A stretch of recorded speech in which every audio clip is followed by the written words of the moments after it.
Il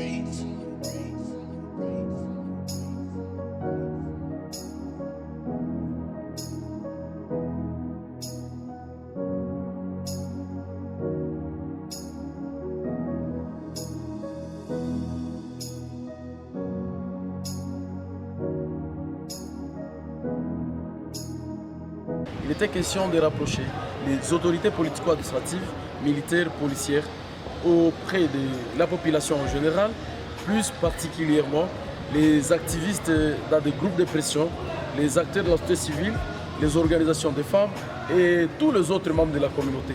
Alors il a été question de voir comment est-ce que les gens perçoivent le respect des libertés publiques et les droits humains dans la ville de Butembo. Vous allez constater que les autorités ont donné leur mission, et les politico-administratives ont dit ce qu'elles font, la police a fait ce qu'elle fait, l'armée a fait elle a dit ce qu'elle fait, et la société civile a aussi donné sa mission dans la prévention des violations des droits humains.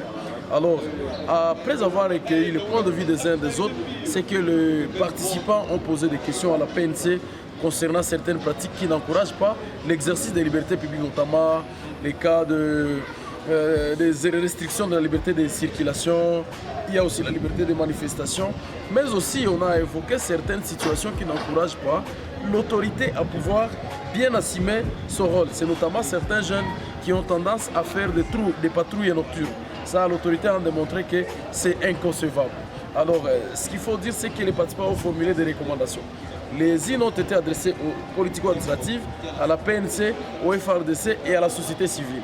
Et toutes ces recommandations visaient une chose, c'est que le respect des droits humains doit passer par le respect de la loi, le respect de l'ordre public et le respect de bonnes vies et mœurs. Mais aussi la collaboration étroite entre les membres de la communauté et les autorités.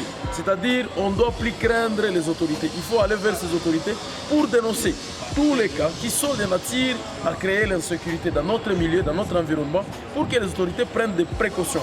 Et cela doit passer par les plaidoyers. Et les plaidoyers, c'est quoi en fait? C'est une communication qui vise à apporter auprès de l'autorité certains besoins, certains problèmes, certaines doléances de la population, afin que l'autorité s'implique et s'approprie toutes les questions des droits humains et des libertés publiques. Tel était le gros de ces dialogues sociaux.